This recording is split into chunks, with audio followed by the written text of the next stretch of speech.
Born Gaius Octavius Thurinus in 63 BC, the future emperor Augustus entered a world on the brink of change. Rome, a republic in name, was racked by internal strife and ambitious generals. Octavius's family, though respectable, was not particularly powerful. They were, however, connected to greatness. His great-uncle was none other than Julius Caesar, a man rapidly ascending the ranks of Roman politics. Caesar recognized potential in young Octavius. He took an interest in his education and military training. This mentorship would prove crucial in shaping Octavius's destiny. In 45 BC, Caesar officially adopted Octavius as his son and heir, changing the course of Roman history. Octavius, now known as Gaius Julius Caesar Octavianus, was thrust onto the world stage. Little did he know that he would soon inherit not only Caesar's name but also his legacy. Octavianus was in Greece, honing his military skills when news arrived. Caesar had been assassinated on the Ides of March, 44 BC. The Roman Republic was plunged into chaos. A power vacuum emerged, and Octavianus, barely 18 years old, was suddenly a major player in the unfolding drama. Guided by a potent mix of ambition and duty to his great-uncle, Octavianus set sail for Rome. The game of power had begun. Rome was a cauldron of intrigue and violence, a city where power was both coveted and contested fiercely. The assassination of Caesar had left a void that many sought to fill, creating a power vacuum that threatened to engulf the entire Roman Republic in chaos. Among those vying for control was Mark Antony, Caesar's close friend and general, who sought to claim Caesar's mantle and power. Antony was a charismatic leader, known for his military prowess and oratory skills. Initially, Octavian and Antony were at odds. They were rivals for power, each claiming to be the true heir of Caesar. Octavian, though young and relatively inexperienced, was determined and politically astute. However, both understood that they needed allies to survive the turmoil engulfing Rome. The political landscape was treacherous, and alliances were essential for survival. In 43 BC, Octavian, Antony and Marcus Aemilius Lepidus, another powerful general, formed the Second Triumvirate. This alliance was a strategic move to consolidate power and stabilize the Republic. This uneasy alliance, formalized by law, divided control of Rome's vast territories. Antony took the east, Lepidus received Africa, and Octavian secured Italy and the west. Each man controlled a significant portion of the Roman world. Octavian's control of Italy and the West gave him access to Rome's heartland and its resources, a crucial advantage in the power struggle. Together, they ruthlessly purged their enemies, including the senators who had orchestrated Caesar's assassination. The purges were brutal and efficient, eliminating any opposition to their rule. A wave of proscriptions followed, resulting in the deaths of thousands of Roman citizens. These proscriptions were a grim reminder of the lengths to which the triumvirate would go to secure their power. The triumvirate, though born of necessity, was always fraught with tension. Each member had their own ambitions and agendas, leading to constant friction and mistrust. Each man harbored ambitions that extended beyond their allotted share of power. Antony's ambitions were particularly grand as he sought to expand his influence in the East. The stage was set for a showdown, a conflict that would determine the fate of Rome. The tension between Octavian and Antony was palpable, and it was only a matter of time before it erupted into open conflict. And at the heart of it was the complex and evolving relationship between Octavian and Mark Antony. Their partnership was marked by both cooperation and rivalry, a delicate balance that could tip at any moment. Their destinies, once intertwined in a common cause, were now on a collision course. The outcome of their struggle would shape the future of Rome and determine who would emerge as the ultimate ruler of the Roman world. The uneasy peace brought about by the Second Triumvirate was short-lived.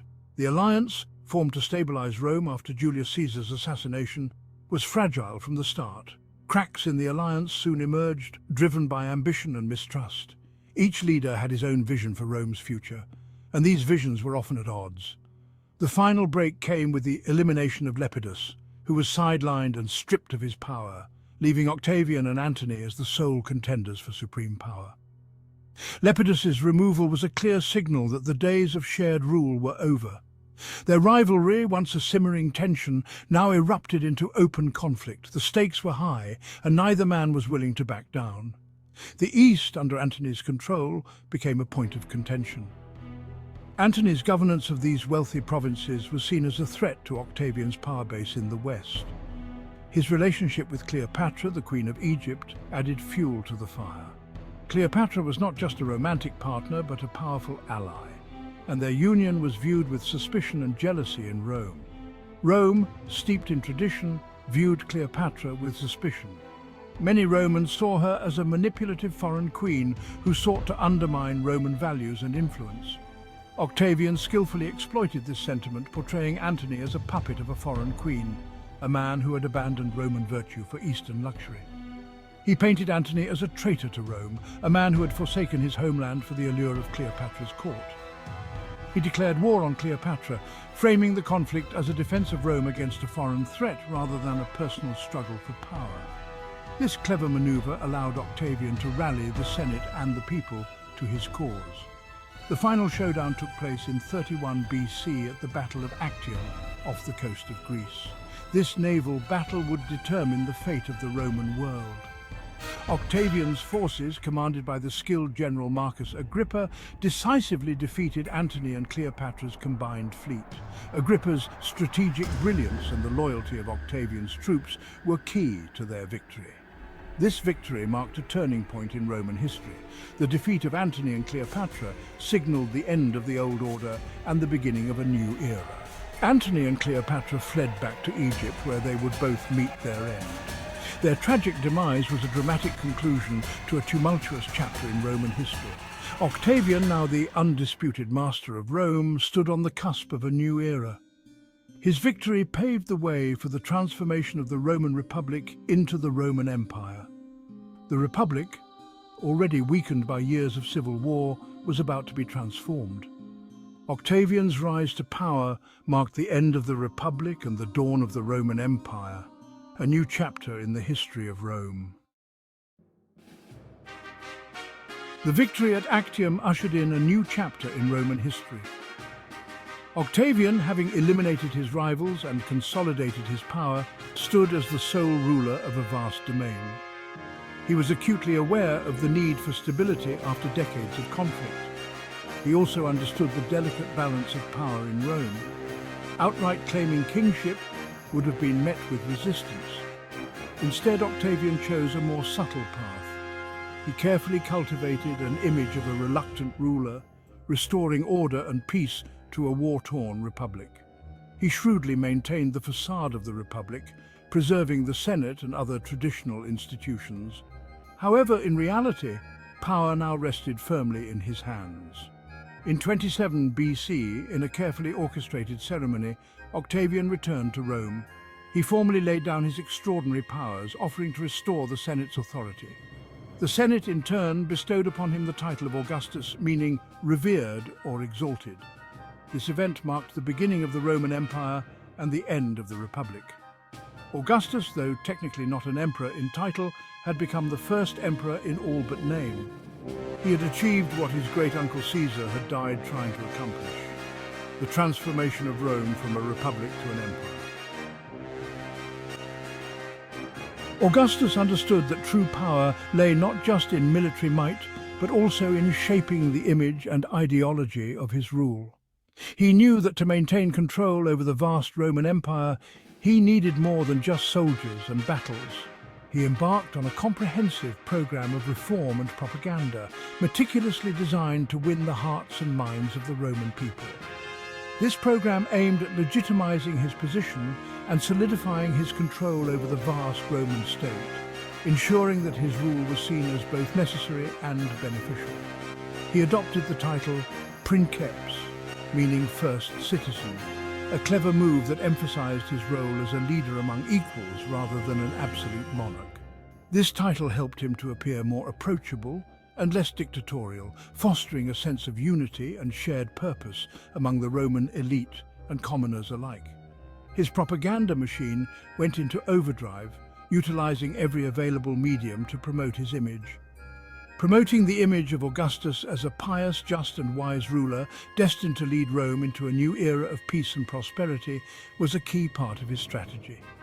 He skillfully used art, literature and architecture to reinforce this image, commissioning grand public works and sponsoring writers and artists who celebrated his reign.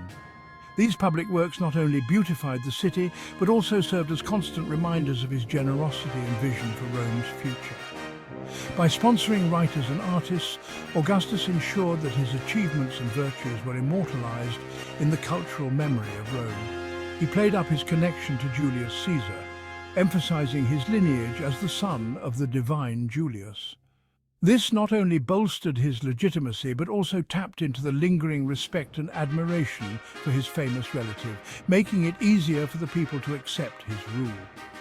By aligning himself with Caesar, Augustus was able to draw on the established reverence for his predecessor, further solidifying his own position. Augustus's reforms were far-reaching and impacted every aspect of Roman life.